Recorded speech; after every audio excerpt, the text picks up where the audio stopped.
Yun no, mga ganitong mukhaan dito. Talaga namang hindi inaayawan. Aray mo!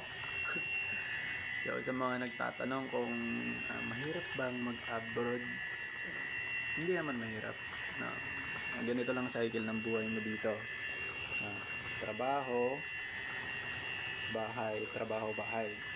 Pag uwi mo ng bahay, ganito yung sitwasyon mo.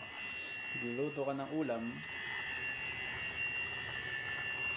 para sa sarili mo. Siyempre, wala kang tagaluto dito. Hindi mahirap mag-abroad.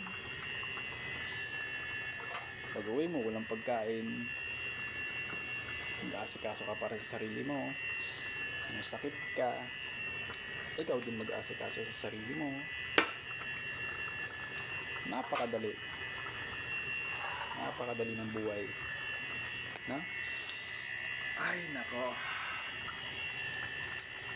Pero mga ganitong mukhaan, ito na yan, no? Wala nang time magpagupit. Wala na rin time mag-ahit. Pero quality yung mukha.